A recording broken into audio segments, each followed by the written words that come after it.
están mis hermanos? Que sea la paz de Dios sobre sus vidas, sobre sus hogares y que sea Dios haciendo su obra cada día en nuestras vidas. Eh, hago esta, hago esta enseñanza o predica un poquito con apuro porque ya lo estoy haciendo unas casi altas horas de la noche. Por eso no alcancé ni siquiera a rasurarme, pero bueno. Eh, Estaba pendiente, como dije, una enseñanza con respecto a, porque por gracia sois salvos. Eh, Le pedí ayuda al Señor para que Él me guíe en este día para poder hacer esta parte de la enseñanza. Yo les digo sinceramente que yo alguna vez sí les dije que esto era muy complejo y había muchas cosas que nosotros necesitamos recalcar. Posiblemente lo que yo les voy a enseñar es poco, es casi nada para lo que verdaderamente necesitamos entender. Le pido al Espíritu Santo de Dios que me permita comunicar la palabra de la manera que sea necesario a fin de que podamos entrar en un detalle de lo que significa verdaderamente el pecado, de lo que significa verdaderamente la impotencia de nosotros para nosotros poder cumplir con las normas y de la magnitud del amor de Cristo, del amor del Padre por nosotros. Y bien necesario esto dividirlo en tres partes, pero sin más preámbulos, vamos a orar y vamos a poner esto delante del Señor para que sea el Espíritu Santo guiando. Yo les digo sinceramente, mis hermanos, que yo no puedo hablar o decir algo si Dios no pone las palabras en mi boca. Por eso, y nuevamente insisto, nunca se puede empezar algo sin primeramente poner primero al Señor las cosas. Aún antes de preparar una enseñanza, lo que sea primero, poner en las manos de Dios para que Dios sea guiando, dirigiendo. Y ante todas las cosas, que Dios sea haciendo la obra. Yo ya tomé unos apuntes, pero que sea el Espíritu Santo dirigiendo para donde tenga que dirigir. Bendito Padre, santificado es tu nombre. Yo te doy gracias, Señor, por este tiempo, por estos momentos. Y te doy gracias, Señor, porque soy el primer necesitado de tu palabra, Señor, por lo que te pido que hables a mi vida, hables a mi corazón, habla a tu pueblo. Yo, Señor, reconozco, Señor, que solamente soy instrumento. Como instrumento también necesito, Señor, ser pulido, ser lavado por ti, Señor, ser confrontado en muchas cosas. Padre, hoy yo te ruego en el nombre de Cristo Jesús que abras mis ojos, abres los ojos de tu pueblo, que tú, Señor, pongas en el corazón, Señor, el abrirnos por completo a tu voluntad, a tu presencia. Soy el primero que necesita entender lo que tú quieres, Señor, para mi vida y para tu pueblo. No me permitas hablar a mí, Señor, te lo pido en el nombre de Jesús, sino que seas tú hablando a través de mi vida, Señor, quitando mi humanidad, Señor, para que sea solamente lo tuyo. Que no permita, Señor, de mi vida ninguna palabra, Señor, que venga de hombre. Ninguna palabra, Señor, de mi intelecto, de mi pensamiento, Señor, que, Señor, todo sea dirigido por ti. Tengo las notas, pero a la final guía tú por donde debe ir la palabra. Que seas tú, Señor, hablando, que seas tú, Señor, redarguyendo. Desde ya te pido, Señor, que seas tú, Señor, hablando como autoridad y poder, pero sobre todo, Señor, poniendo, Señor, disposición y deseo, Señor, por escuchar tu voz.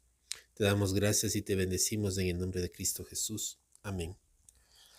Mis hermanos, la palabra está en el libro de Efesios,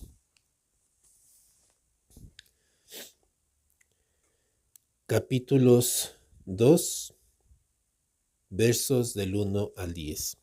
Y la palabra del Señor dice: y Él os dio vida a vosotros cuando estabais muertos en vuestros delitos y pecados, en los cuales anduvisteis en otro tiempo siguiendo la corriente de este mundo, conforme al príncipe de la potestad del aire, el espíritu que ahora opera en los hijos de desobediencia, entre los cuales también todos nosotros vivimos en otro tiempo en los deseos de nuestra carne, haciendo la voluntad de la carne y de los pensamientos, y éramos por naturaleza hijos de ira, lo mismo que los demás. Pero Dios, que es rico en misericordia por su gran amor con que nos amó, aun estando muertos en pecados, nos dio vida juntamente con Cristo. Por gracia sois salvos.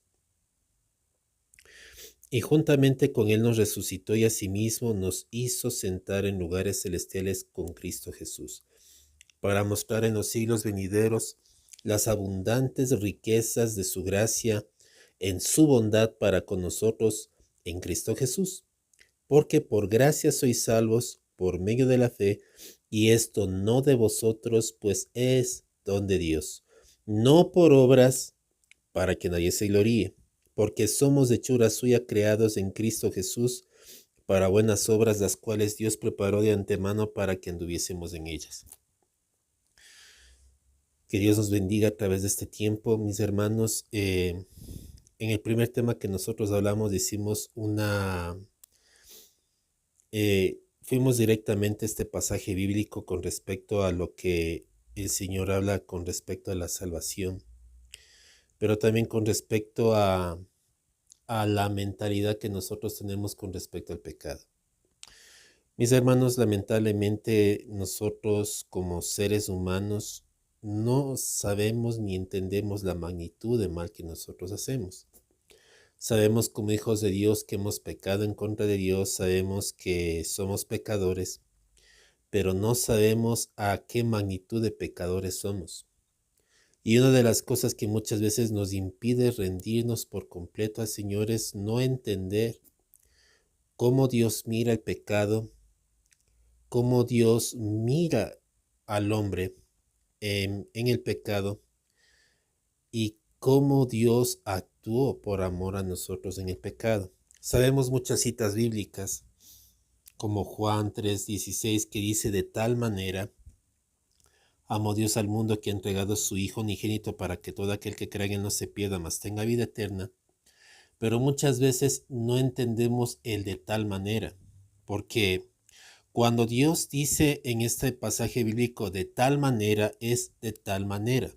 O sea, de una manera demasiado grande. O sea, fue tanto, es lo que quiere decir, fue tanto el amor de Dios que dio a su Hijo. Ahora, mientras no entendamos la magnitud de lo que significa para Dios el pecado, de lo que significa para el ser humano estar atado a una naturaleza de pecado, o sea, ya como herencia, no vamos a entender la magnitud de su amor.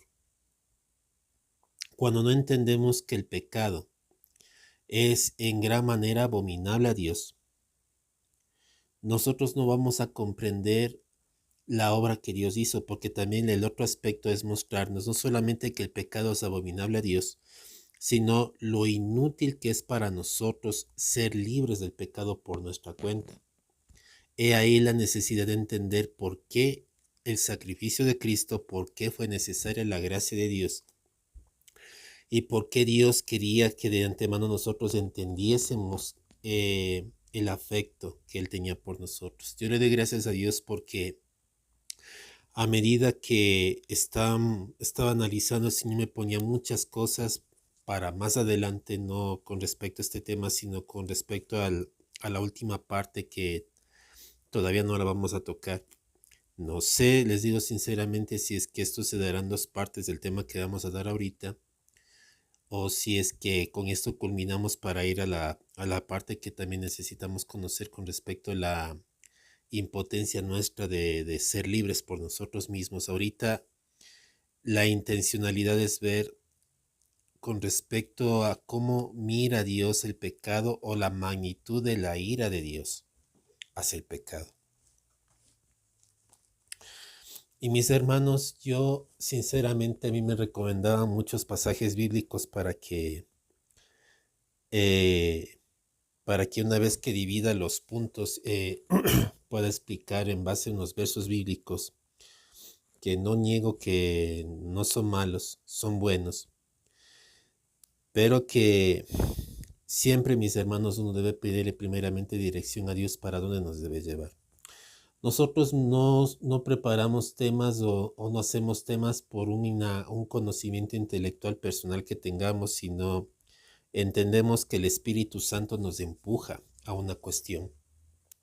Yo puedo tener intenciones, yo puedo tener muchas veces un concepto claro, pero yo siempre tengo que poner a prueba todo concepto a la luz de la palabra de Dios y a la luz de lo que el Espíritu Santo diga. Porque es necesario, mis hermanos, que comprendamos cómo Dios piensa, cómo Dios ve las cosas y a dónde nos quiere llevar el Señor. Hoy voy entendiendo muchos siervos cuando a veces uno se expresa una opinión o una cosa y a veces como te ponen una pauta o una pausa para decir, bueno, luego vemos. Porque no siempre es como nosotros vemos las cosas. Hay un conocimiento previo que nosotros tenemos, pero hay otra cosa que muchas veces por, um, que por vista nosotros no nos damos cuenta o no nos fijamos. Y honestamente es muy complejo, mis hermanos. Yo les digo sinceramente que traté de buscar muchos pasajes bíblicos para tratar de explicarme muy bien, pero es tan complejo, mis hermanos, el tema que yo no podía sacar versos bíblicos específicos. Pero yo creo que donde nosotros debemos hallarnos primeramente está en el libro de Éxodo, capítulo 20, versículos del 1 al 17. Y ya sabemos que cita es ese, los 10 mandamientos. Ahora, antes de entrar a los 10 mandamientos, antes de hablar con respecto a la palabra de Dios que nosotros vamos a tocar, quiero topar dos puntos principales. Esto yo lo fui consultando en internet, pero no me acuerdo cómo se llama la página donde yo consulté. No me fui más allá porque entendí que uno no puede anotar todo, porque no es todo el tema. A veces hay cosas que son ciertas y otras cosas que no. Yo debo tomar lo que es importante, porque es lo que se quiere comunicar. ¿Por qué razón Dios odia el pecado? Yo tomé dos puntos que para mí creo que son los más esenciales y son los que se van a tomar con este tema. El primer punto del por qué Dios odia el pecado es porque el pecado es lo opuesto a la santidad de Dios. Dios es santo y Él está opuesto a todo lo que contradice su naturaleza. El pecado en sí es todo acto de desobediencia a Dios. El pecado es todo acto que va en contra de la naturaleza de Dios. Dios es el dador de la vida. La muerte es contraria a la naturaleza de Dios. Dios es amor. Aborrecer un hermano prácticamente es lo contrario a la naturaleza de Dios. El pecado en sí, mis hermanos, es una violación a la naturaleza de Dios. Es contrariar, es oponerse a la naturaleza de Dios. Es resistir la naturaleza de Dios. Si nosotros nos vamos a todo lo que es el punto de vista de todo lo que en sí conlleva el pecado no simplemente es cierto tipo de pecados, como muchas veces se nos enseñan que si una persona adultera o hace esto ya es en sí pecado y muchas veces nosotros tendemos a engrandecer el pecado de una manera, o sea, exagerada. Y lo peor de todo es que no solo engrandecemos, sino que queremos poner la carga de pecado sobre personas y ponemos la responsabilidad como que si la persona aquí es quien debe liberarse por sí misma del pecado. Sin embargo, cuando nosotros entramos en el ambiente espiritual, nos damos cuenta que nosotros como seres humanos respiramos pecado. Respiramos pecado, vivimos, o sea, en una naturaleza que verdaderamente, o sea, está contaminada totalmente de pecado. El hombre por naturaleza es rebelde, el hombre por naturaleza hace todo en contra de la voluntad de Dios. Camina al lado contrario a lo que Dios quiere que camine. O sea, esa es la naturaleza en sí del hombre. Es una naturaleza heredada. Ahora, debemos entender que los 10 mandamientos no fueron escritos para que el hombre obedezca para salvarse. Los 10 mandamientos se escribieron con la intencionalidad. Yo creo que me estoy adelantando al tema de lo que es la siguiente, pero si es que se es necesario aclarar esto. Los 10 mandamientos se hicieron para, y de hecho toda la ley, se hizo con la intencionalidad de que el hombre mire su incapacidad de alcanzar a Dios por sus propias fuerzas. Nosotros vamos a ver en el transcurso de la Biblia cómo el hombre falla y violenta constantemente la ley de Dios. Ahora, ¿cómo Dios ve el pecado? Y eso lo vamos a ver después. El pecado es algo que Dios aborrece. Como ya les dije al comienzo, el pecado es contrario al carácter de Dios. El pecado violenta totalmente todo lo que es el carácter de Dios. Es una razón por la que Dios aborrece el pecado. Es como si tú amaras, lo limpio y de repente se te pide que tú pises un lodazal. Camines por un lodazal que es apestoso, obviamente vas a tener repugnancia. Es como Dios mira el pecado, porque es contrario a su carácter, es totalmente diferente, o sea, pelea contra el carácter de Dios. El punto número 2, antes de entrar al punto número 2, la cita bíblica aquí está en Isaías 59:2. Aunque esta cita quiero dejarla para el último, pero no era esta cita, perdón, es Salmo 5, 4, 6.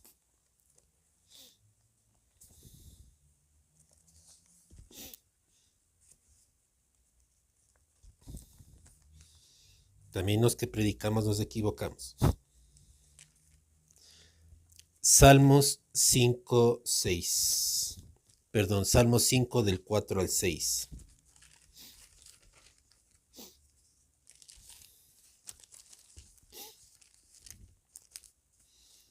La palabra del Señor dice, porque tú no eres un Dios que se complace en la maldad. El malo no habita junto a ti. Los insensatos no estarán delante de tus ojos.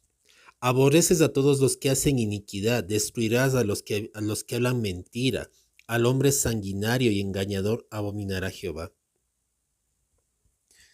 Como nos damos cuenta, el pecado es algo que Dios abomina en gran manera porque justamente va en contra de su carácter, de lo que Él es. Y es la razón principal por la que Dios aborrece el pecado, porque es contrario a su carácter, violenta su carácter. Una de las cosas que, por ejemplo, Dios no es egoísta, Dios no es orgulloso. El orgullo justamente es el asiento del ego. Es cuando lo nuestro o lo de nosotros o nosotros mismos estamos por encima de los demás. Dios no tiene ese carácter. Si Dios exige la alabanza, si Dios exige la gloria y la honra, es porque es su derecho, es Dios. No porque Él imponga, porque lo quiere, porque se cree mejor que los demás. Esa no es la naturaleza de Dios. No va acorde a lo que Él es. Pecado, en último análisis, es todo lo que va en contra de la naturaleza de Dios. Punto número 2. Dios odia el pecado porque nos separa de Él. Mis hermanos, hay algo muy tenaz y aquí me hace caer en cuenta que algo que el Señor desea y anhela de nosotros es acercarse a nosotros. Es una mentira satánica pensar de que Dios está constantemente a la que cae con nosotros para buscar hacernos daño porque por las fallas o que es un Dios lejano que solamente se acerca en casos especiales.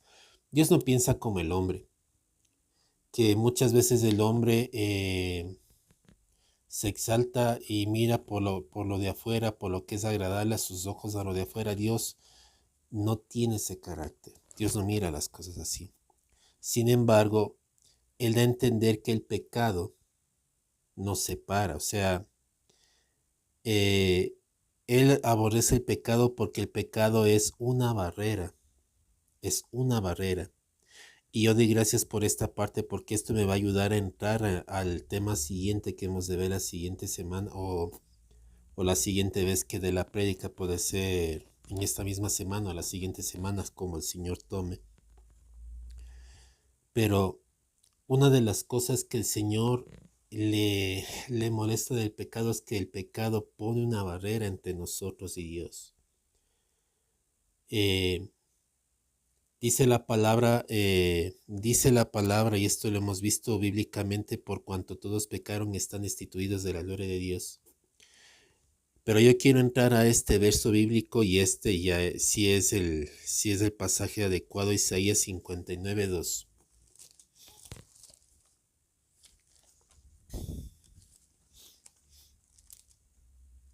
Isaías 59:2 dice la palabra de Dios.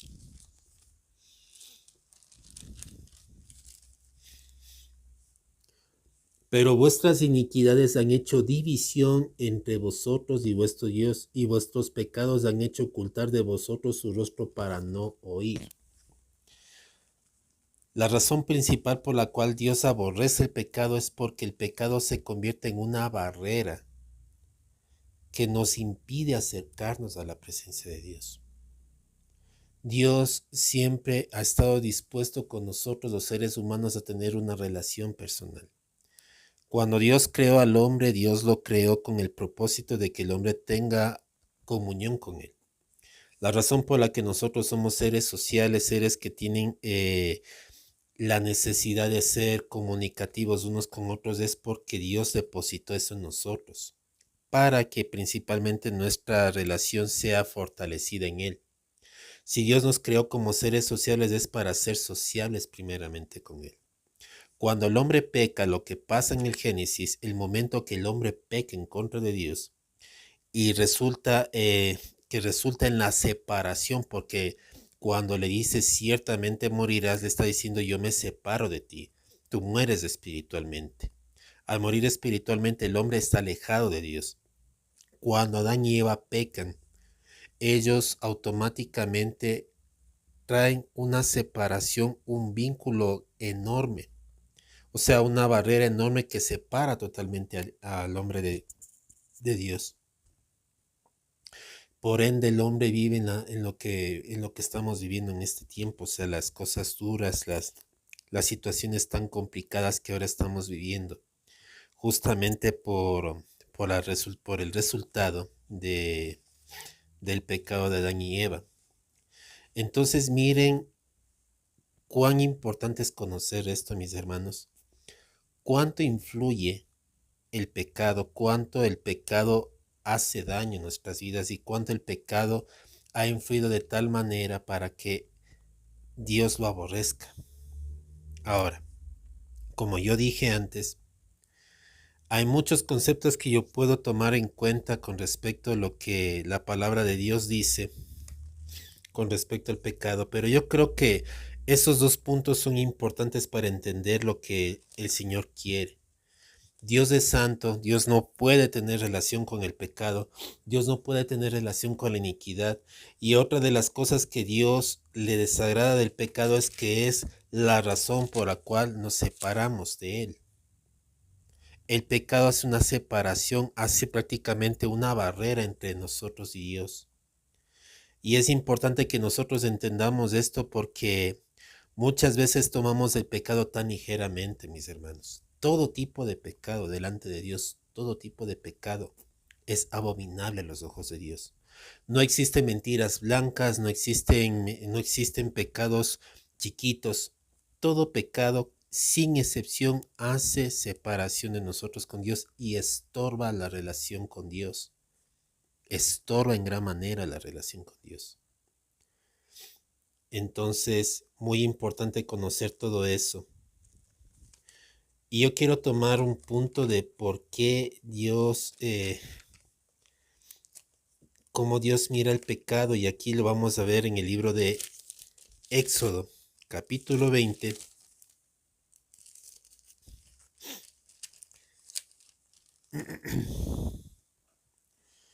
versículos del 1 al 17.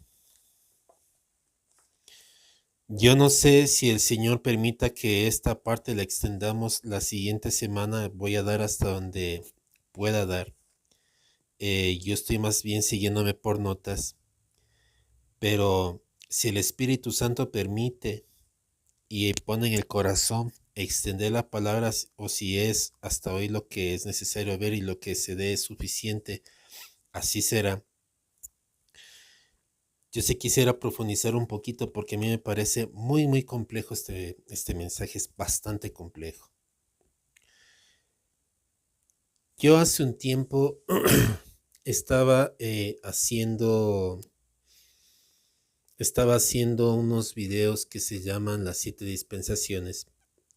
La razón por la que yo me detuve de hacer esos videos es más por temor al Señor que por negligencia. Y es que, si bien yo sé que hay muchos temas que dar con respecto a la ley, con respecto a la gracia y con respecto al reino de Dios, hay aspectos en los cuales yo no puedo meterme sencillamente porque hay cosas que esas están solamente ocultas en la voluntad del Señor y en las cuales no estoy llamado a meterme.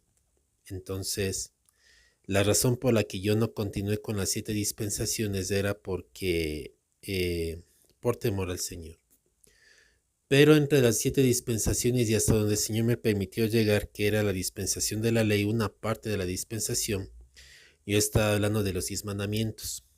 Por ahí, si desean ver el video, está también aquí en el canal de YouTube para que ustedes tengan acceso.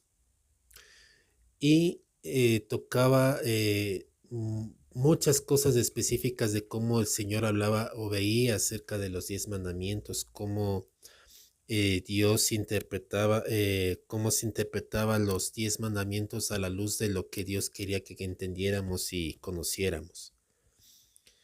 Y algo que hay que entender es que los 10 mandamientos fueron puestos, como les dije al comienzo, con la intención de mostrar la incapacidad del hombre de obedecer por sus fuerzas. Los 10 mandamientos no se pusieron únicamente para que nosotros obedezcamos y ya.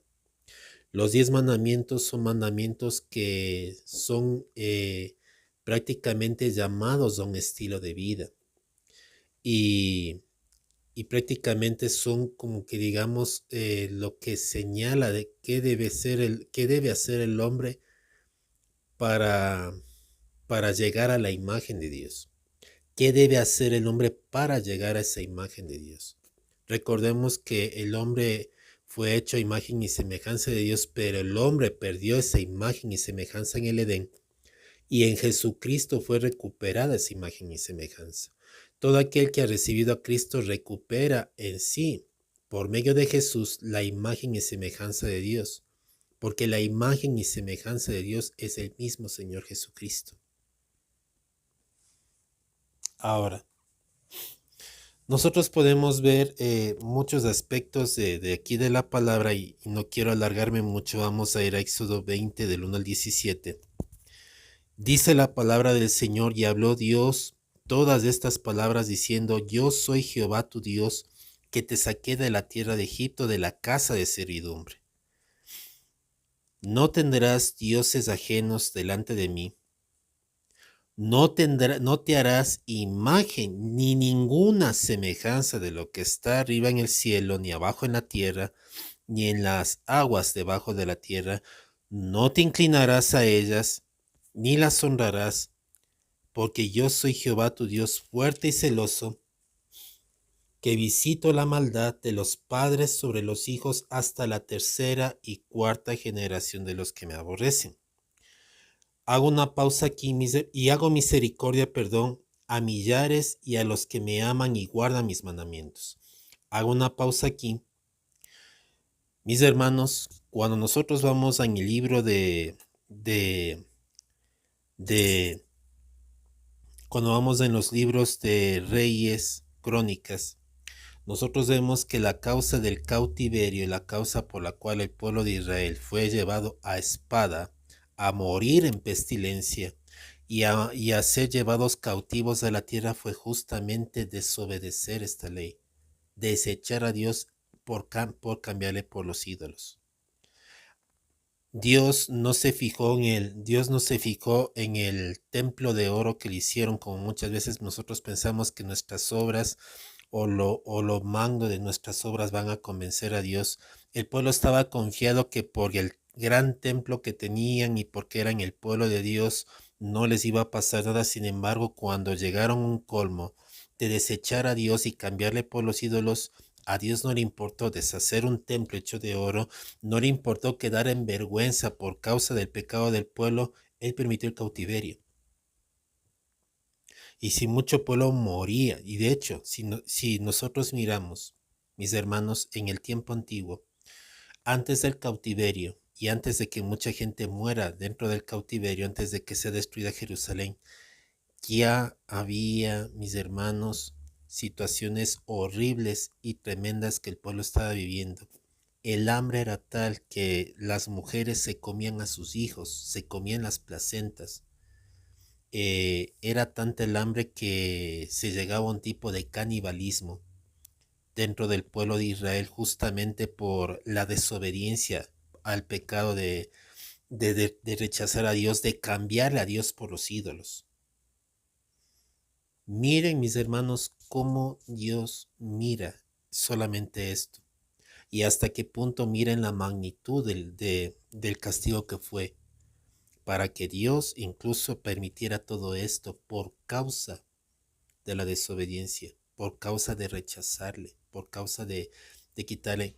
Cuánto era aborrecible lo que el pueblo de Israel estaba haciendo, que llegó hasta ese punto. Pongamos en cuenta todo eso.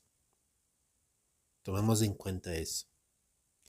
Tomemos en cuenta, y eso hemos de hablar en la siguiente vez, si es que no se amplía esta misma parte, hemos de hablar la siguiente vez con respecto a cuántas veces el pueblo le fallaba a Dios. Pero es importante conocer, o sea, cómo Dios mira el pecado de idolatría. El pecado de idolatría no es simplemente que adoras un ídolo. El pecado de idolatría Dios lo mira como un adulterio. ¿Por qué? Porque Dios nos considera como la novia, como la esposa. ¿Cómo una persona se siente cuando otra persona que es el cónyuge le está engañando con otro? ¿Cómo esa persona se siente cuando la otra le está engañando con otra persona diferente, están teniendo relaciones sexuales con otro hombre que no es el mismo, que no es ella misma la pareja, sino que es una relación fuera de lo que es la relación? Y tú miras esa infidelidad. Es así como Dios miraba esto. Por eso tiene mucha relación cuando Dios dice de no cometerás adulterio, cuando habla con esta parte de aquí. El pueblo de Dios cometía adulterio en contra de Dios mismo cuando adoraba a los ídolos, porque prácticamente estaban yendo con otros amantes. Así es como Dios mira. Ahora,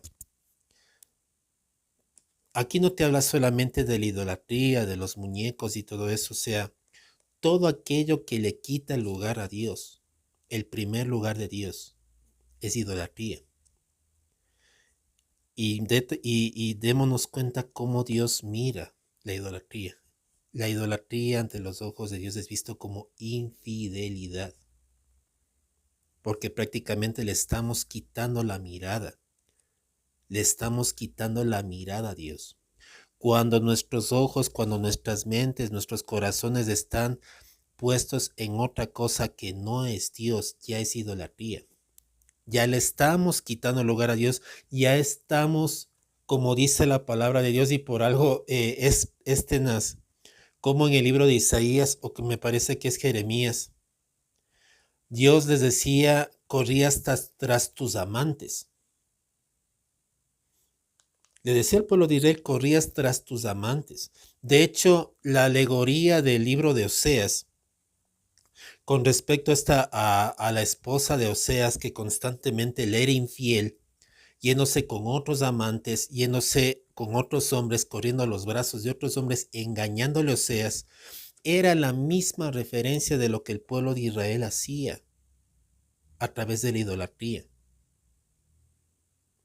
Y la idolatría es, ante los ojos de Dios visto eso, infidelidad. Prácticamente tú le estás diciendo, este me parece más atractivo, más agradable a mis ojos que tú.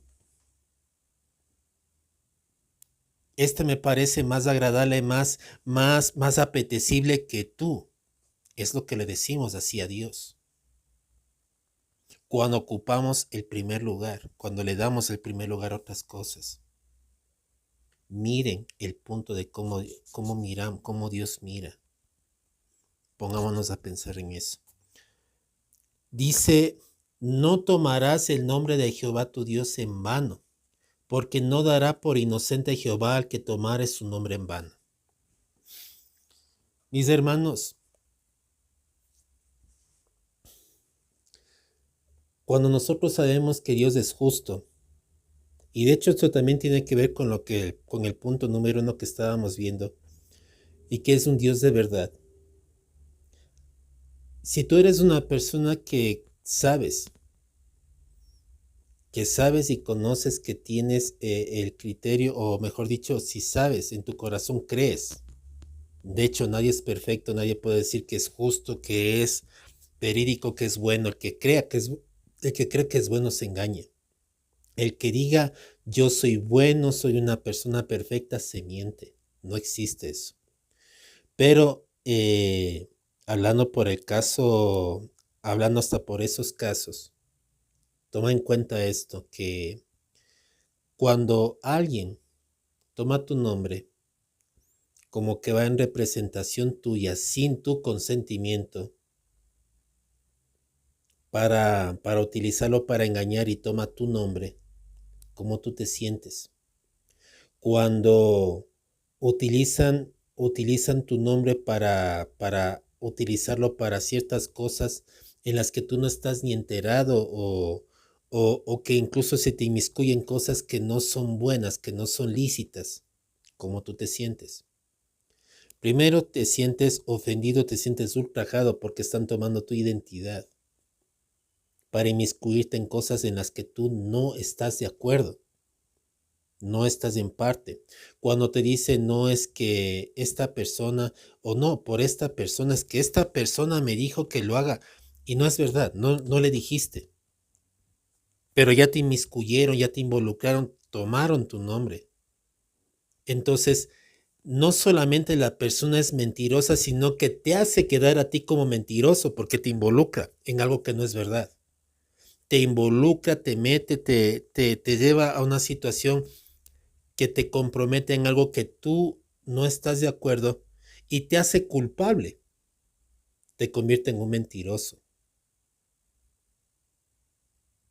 Dios, que es un Dios de verdad, cuando utiliza su nombre en vano para cualquier cosa, es tomar el nombre de Dios y convertirle a Dios en un mentiroso, en un engañador. No solamente pecas, no solamente engañas y mientes, sino que le haces a Dios mentiroso porque le haces cómplice de las cosas tuyas. Y eso es ofensivo en gran manera al Señor. Dios no está tomando esto como cualquier cosa, mis hermanos. Hay mucha gente que dice, no, es que solamente le digo que Dios me perdone y ya. Dios no es un chiste. Y una de las razones por las cuales el Señor no nos ha consumido es por la misericordia que Él tiene con nosotros, porque Él sabe que somos polvo. Esa es otra situación que hemos de ver luego, pero solamente démonos cuenta, o sea, estamos tomando puntos específicos de lo que la palabra de Dios dice con respecto al pecado, cómo Dios lo mira. Ya miramos con respecto a la idolatría, estamos mirando el usar su nombre en vano. Ahora, el Señor dice, acuérdate del día de reposo para santificarlo. En Cristo todos los días son de reposo, de que aquí se refiere mucho a la relación con Dios, que hagamos memoria de la relación con Dios. Y es tremendo cuánto el Señor quiere y anhela de nosotros su presencia y cuántas veces nosotros no queremos esa relación con Dios. Eh, como dije, habrá muchas cosas que profundizar. Todo esto de lo que estábamos hablando del día de reposo, del utilizar su nombre en mano, podemos usarle con respecto a lo que hablamos con el cautiverio, porque todo eso tiene que ver. ¿A qué le estamos dando más tiempo?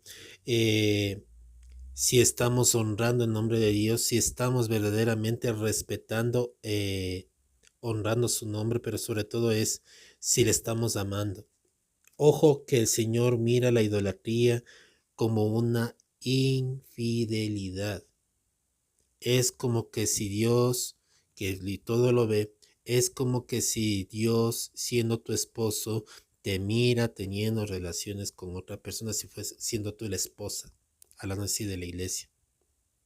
Es como si el esposo mirara a su esposa teniendo relaciones con otro hombre. Así Dios mira la idolatría, así mira Dios cuando nuestro tiempo está dedicado más a otra cosa menos a Él. Así Dios lo mira. Así Dios lo mira. Ahora, esto es con respecto a la relación con Dios, con respecto a la relación respecto a la relación con Dios. Ahora hay que tomar un punto muy esencial. El ego, el orgullo, es contrario a Dios. ¿Por qué? Porque el ego tiene la vista puesta en sí mismo, nunca en Dios. Dios siempre tiene la mirada puesta en su creación, en todo lo que Él ha hecho. El que vive bajo orgullo y el que está en orgullo tiene sus ojos puestos solamente en sí mismo. Y en último análisis, mis hermanos, todo lo que tiene que ver, todo pecado y toda iniquidad tienen que ver con el orgullo. Todo pecado que nosotros cometemos y hacemos tienen que ver específicamente con el orgullo. Mis hermanos, la mayor parte de cosas que nosotros hacemos de malo nacen de la necesidad de saciarnos a nosotros mismos. Adán y Eva pecaron contra Dios porque la serpiente les dijo que serán iguales a Dios si comieran del fruto del árbol de la ciencia del bien y del mal. Buscaron su propio agrado por encima del agrado de Dios. Quitaron a Dios de su corazón para poner su necesidad, su deseo, sus anhelos, su yo por encima de Dios. Y el resultado lo vemos hasta el día de hoy. Vemos cómo el hombre prefiere satisfacerse a sí mismo y busca llenarse a sí mismo con tal de estar bien, de sentirse satisfecho en sí mismo. Y el resultado lo vemos, mis hermanos, lo vemos, cómo esto afecta en relaciones, matrimonios, por qué existe lo que existe en este tiempo, por qué tanta maldad en el mundo, y todo nace de ahí. Hay una parte en Ezequiel, me parece, o me parece que es en el libro de Ezequiel, donde dice que el pecado de Sodoma y Gomorra era que fueron soberbios, que eran ociosos y eran gente que se saciaba constantemente del pan, o sea, gula, ociosos, pero sobre todo eran orgullosos, buscaban constantemente saciarse la carne. Y el fruto de saciarse constantemente a sí mismos, de buscar llenarse a sí mismos, los llevó a pecados impropios, que llevó a la final a la destrucción del pueblo. Cuando el ego se sienta, en último análisis, todo todo lo que ocupa el lugar de Dios es ego. Mis hermanos, los anhelos del corazón y todo lo que buscamos llenarnos no son las cosas, es el corazón en donde está puesto. Y por último análisis, mis hermanos, cuando el ego está por encima de Dios, automáticamente ya estamos en infidelidad con Dios. He ahí por qué el Señor también en estos tiempos, y que el Espíritu Santo nos ayude, se está hablando de niéguese a sí mismo. Y que posiblemente Dios mediante permite al Padre que siga con ese tema, porque hay mucho todavía que hablar con respecto a negarse a sí mismo. Tocaba muchas partes con respecto al tema de la salvación, porque hay mucha gente que quiere hacer obras para que Dios le mire cuando Dios ya hizo la obra en nosotros. Y una de las cosas que la iglesia no quiere entender es que la obra de Cristo está completa. Ya Cristo hizo la obra completa en nosotros. O sea, Dios lo único que nos pide es que confiemos en la obra perfecta de su Hijo. Pero ni siquiera eso queremos. Y siempre nosotros queremos añadir algo a la obra que Cristo ya hizo. Entonces, eso también es desobediencia, porque estamos buscando no tanto por amor al Señor, sino por llenar el ego nuestro. Porque hay un ego que está despierto, que quiere ser reconocido. Entonces, eso vemos en último análisis. Cuando dice, acuérdate del día de reposo, 6 días trabajarás y harás toda tu obra, mas del séptimo día es reposo para Jehová tu Dios, no hagas obra alguna, ni tu hijo, ni tu hija, ni tu siervo, ni tu criada. Bueno, ya no estamos nosotros en ese tiempo donde se guardaba así el día de reposo tal y cual, eso lo hacen los adventistas, pero entendemos que en Cristo el reposo es todo el tiempo. Y aquí el reposo, Dios no nos está hablando de simplemente no hacer nada. Aquí el reposo habla de una búsqueda incesante, es reposar en el Señor, es descansar en el Señor, es buscar su presencia. Y aquí tiene que ver mucho con la intimidad con Dios. Si le estamos buscando, cómo está nuestra relación con Él. También, como les digo, cuando otra cosa ocupa el lugar de Dios, miren cómo esto tiene mucho que ver. Todo esto tiene que ver con respecto a en sí al pecado, a la iniquidad, como Dios está viendo todo eso. El pecado en sí, mis hermanos, nace del ego. La idolatría Dios lo mira como infidelidad. Y el pecado es abominable ante los ojos de Dios, por lo que dije, es contrario al carácter de Dios. Y 2, nos separa de Él. Ahora, yo quiero entrar al número 5 y me voy a adelantar un poquito, voy a leer rápidamente estos capítulos. En el libro de Éxodo dice 20:12, honra a tu padre y a tu madre, para que tus días se alarguen en la tierra de que Jehová tu Dios te da. Luego dice, no matarás.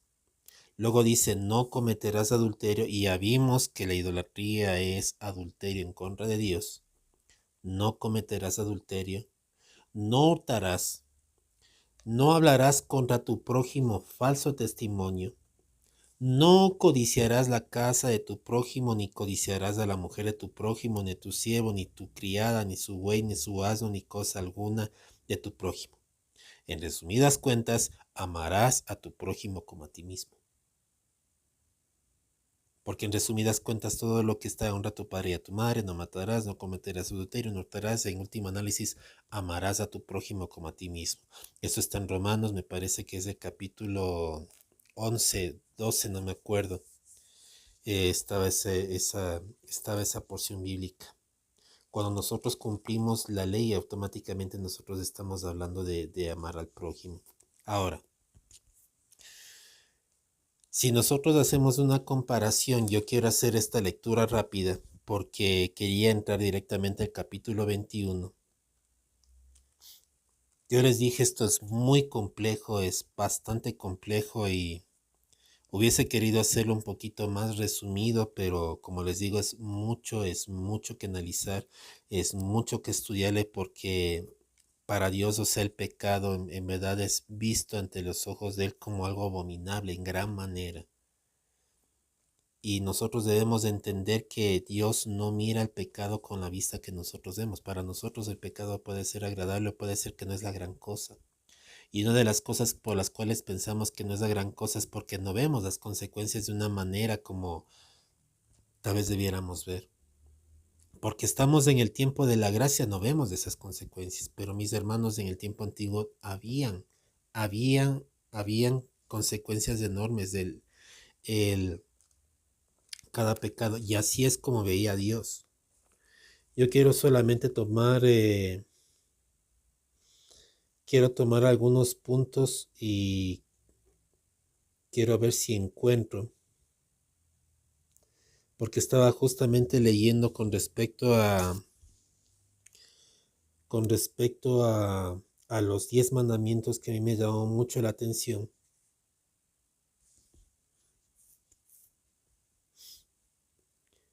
Y,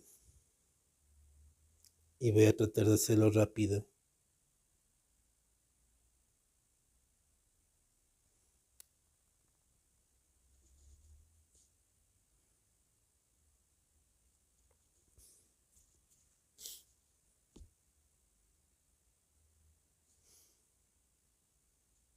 Ya.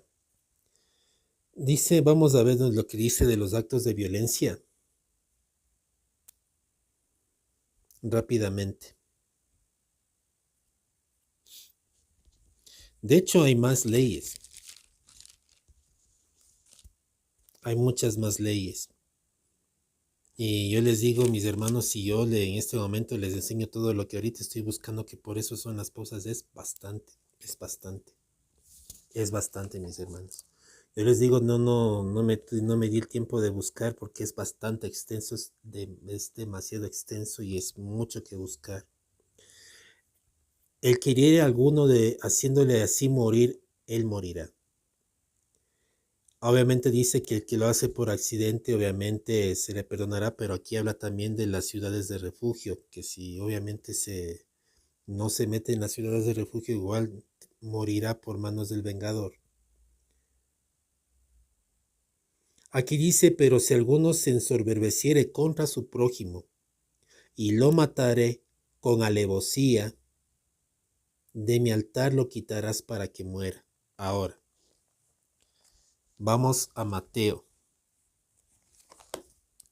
5.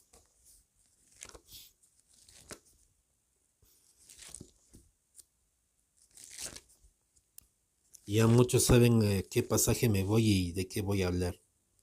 Pero mis hermanos, así como describe este pasaje, es así como el Señor Jesucristo habla.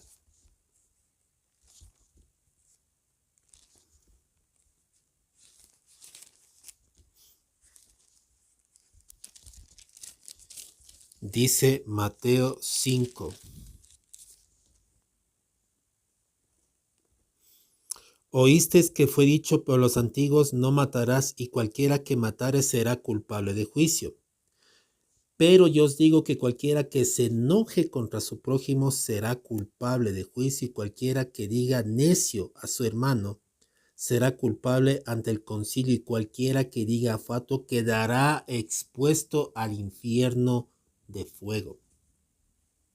Es mucho más profundo. Y aquí no solamente dice matar, o sea, aquí dice que si una persona se ensoberbeciera, o sea, se enoja y intencionalmente mata, este es digno de muerte.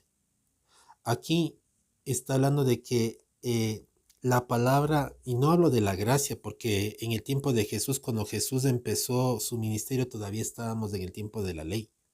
La gracia empezó cuando Jesucristo se levantó de los muertos. Cuando Jesucristo se levantó de los muertos y ascendió a los cielos, de ahí en adelante arrancó la gracia. La gracia no arrancó con el nacimiento de Jesús. Entonces es importante entender de que cuando el Señor aclara esto nosotros decimos que si asesinamos a alguien ya somos culpables de muerte.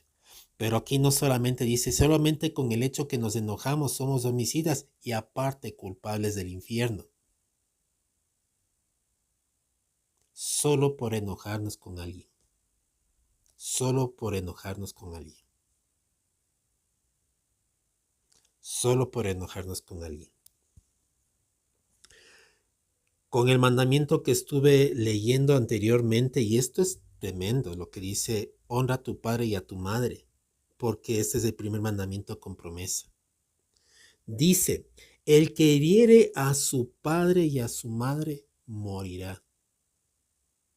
Si el que hiere, el que lastima, el que golpea a su padre o a su madre era digno de muerte.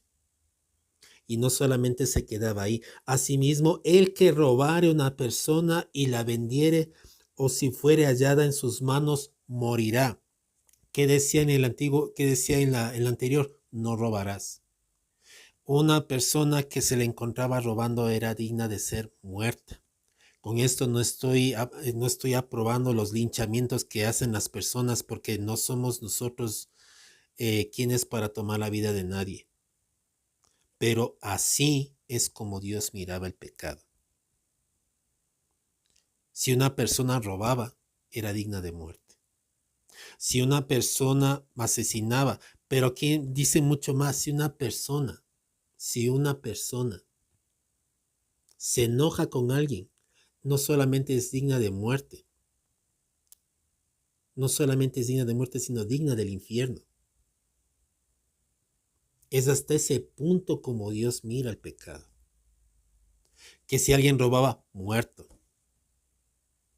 Si alguien adultera, que eso no sé si está aquí, pero está más adelante, si no está en el Éxodo, está en Levítico, cuando se encontraba a personas en pleno acto de adulterio, eran apedradas. Si nos vamos un poco más allá, dice la palabra que si nosotros codiciamos, ya codiciamos, adulteramos. Y si dice que si dice que el adulterio es condenado, y si nosotros solamente con codiciar y adulteramos, pues dignos de muerte. Dignos de muerte. Solamente por mirar, solamente por codiciar, solamente porque nos agradó en el corazón, ni siquiera en el corazón, sino en las hormonas. Dignos de muerte. Dignos de muerte. Hasta ese punto es como Dios mira el pecado. Nosotros pensamos que Dios mira ligeramente el pecado como nosotros miramos. Hay gente que piensa que no es la gran cosa, que no hemos hecho nada, que no hemos tocado, pero así, hasta ese punto es como Dios mira el pecado. Hasta ese punto. Yo quise saltarme un poco porque no quería entrar en detalle de versículo con versículo porque no me iba a dar el tiempo. Pero miren, o sea, es hasta ese punto que Dios mira el pecado de ofensivo. Dice, si alguno riñe, uno hiere a su prójimo con piedra, puño, bueno, eso ya lo leímos anteriormente.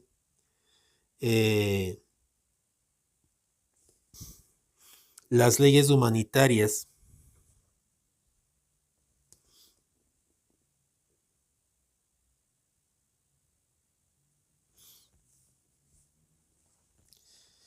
En el capítulo 23,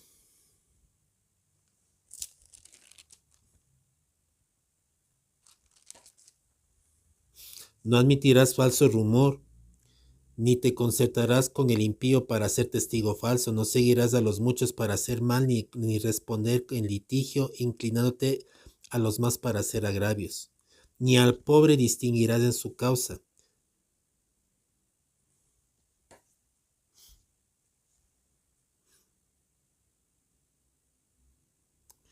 El versículo 6 de este mismo capítulo dice, no pervertirás el derecho de tu mendigo, en su pleito de la palabra de mentira te alejarás, no matarás al inocente y al justo, porque yo no justificaré al impío. Aquí también habla acerca de los sobornos, o habla también de la ley de los extranjeros. Pero si nosotros vamos más allá, y esto les digo, yo puedo irme de largo y puedo seguir buscando, donde creo que vamos a hallar más referencias está en el libro de Levítico. Y aquí el Señor es más crudo es mucho más crudo con respecto a, las leyes. De hecho, me parece que hay algunas cosas que se me saltaron aquí, que creo que están en el mismo libro de Éxodo. Pero, y esto es incluso antes de lo del becerro, yo les digo, es muy extenso y es muy largo de ver, pero si nosotros vamos examinando, vamos estudiando cada cosa, el Señor veía como pecado de muerte. Y de hecho, o sea, toda cosa ofensiva que Dios veía era condenado a muerte. No habían pecados ligeros, no habían pecados livianos. Para Dios todo pecado es pecado de muerte. Mis hermanos, muchos dirán, pero es que la gente peca, hace lo que quieren, hace lo malo y no pasa nada, pero si nosotros vamos a la palabra, dice que ellos están acumulando juicio. Mientras más pecados, mientras más cosas, es juicio lo que están acumulando. La única esperanza es que ellos tengan un encuentro con el Señor, si el Señor les abre el corazón. Pero miren, cada cosa que nosotros vemos, aún el codiciar las cosas del prójimo, robarle, hacerle daño, adulterar con la esposa, tener relaciones sexuales ilícitas, ofender a los padres. De hecho, hay cosas que también hablan sobre las falsas profecías, sobre la brujería, la hechicería, sobre presentar ofrenda extraña. Mis hermanos, todo era pagado con muerte. Todo era pagado con la muerte. Y nosotros sabemos lo que dice en Romanos 6:23. La paga del pecado es muerte, mis hermanos. Sé que la siguiente parte que dice, pues la dádiva de Dios es vida eterna en Cristo Jesús nuestro Señor, pero yo quiero llegar al punto de cómo Dios mira el pecado. Y mis hermanos, es tan gravoso el pecado, y esto, aunque ya lo vamos a ver más luego, es tan gravoso el pecado que la única manera del hombre expiar el pecado era a través de sangre. Mis hermanos, alguien tenía que morir. Como el hombre no podía cambiar por otros actos o las cosas, la única forma era degollar un cabrito y derramar la sangre para que el pecado fuese totalmente perdonado. Y ahí está el simbolismo de lo que Cristo hizo por nosotros, muriendo por todos los pecadores, derramando su sangre. Miren, mis hermanos, solamente el hecho mismo de que el Señor Jesucristo haya muerto en la cruz muestra hasta qué punto Dios aborrece el pecado. No me alcanza el tiempo para seguir hablando. Si el Señor permite que se extienda este capítulo, esta parte que estamos viendo de la magnitud de la ira de Dios por este tema de por gracia sois salvos. Lo haremos en el siguiente tema y si no, pues pasaremos al punto de la impotencia del hombre eh, de ser libre del pecado. Es necesario ver todo esto porque, mis hermanos, si nosotros no entendemos el punto y el meollo de cuánto el Señor aborrece el pecado, se nos va a hacer bien complicado entender la gracia de Dios.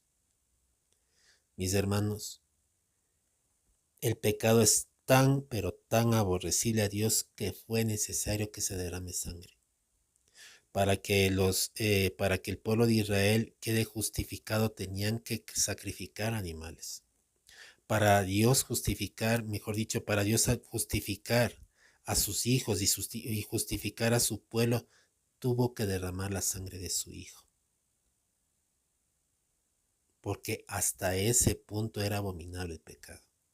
Y hasta ese punto era la paga del pecado. Que Dios nos abra los ojos, que Dios nos haga entender y que el Espíritu Santo nos ayude a profundizar. Bendito Padre de los cielos, santificado es tu nombre. Gracias porque tú eres bueno, Señor, y para siempre es tu misericordia, Señor. Gracias porque en tu misericordia y en tu bondad tú nos permites, Señor, acercarnos y entender lo que tú quieres que entendamos, Padre. Para ti el pecado, Señor, es tan abominable, Señor, que fue necesario derramamiento de sangre. Para, Señor, para consumir, Señor, Padre, el pecado y sobre todo, Señor, para consumir tu ira, Señor, del pecado. Padre, te pedimos perdón cuando no entendemos, cuando no queremos entender cuánto tú, Señor, aborreces el pecado. Haznos entender, yo sé que lo que yo hablé no es suficiente, Señor. Padre, haznos entender porque mientras, Señor, nuestros ojos no se abran, se nos va a hacer complicado entender la gracia, papá. Habla nuestras vidas, habla nuestro ser, Señor. Disponte con nosotros, Señor, y llévanos, Señor, a reconocer, Señor, cuán grande, Señor, ha sido, Padre, la maldad nuestra, cuán imposible es que nosotros podamos ser justificados de nuestras fuerzas y cuán grande es tu amor. Yo sé que hay mucho de qué hablar, Señor, por este tema. Posiblemente, Señor, en tu voluntad se extienda, posiblemente tú llegues a otro punto. Pero, Padre, yo te pido que desde ya tú nos estés hablando, Señor. Que nos estás revelando, abriéndonos los ojos, Señor, y dándonos a entender lo que necesitamos entender. Gracias te damos, Padre, Señor, porque tú eres bueno y porque para siempre es tu misericordia. Padre, vuélvenos al primer amor, Señor. Despiértanos, sacúdenos. Que entendamos, Señor, la necesidad que tenemos de ti, Padre. Te damos a ti la gloria y la honra para tu gloria y honra, Señor, en nombre de Cristo Jesús. Amén y amén. Que sea la paz de Dios sobre tu vida, que seas visto con la gracia de Dios en todo tiempo y que Dios te abra los ojos para que tú entiendas la magnitud de maldad que como nosotros los seres humanos hacemos, la magnitud de imposibilidad que tenemos de acercarnos a Dios por nosotros mismos y la magnitud de su misericordia y amor para a través de su Hijo acercarnos a Él. Dios te bendiga, te dé la victoria en Cristo Jesús y que Él cumpla su propósito en tu vida. Estamos despedidos, mis hermanos, de la paz de Dios sobre sus vidas.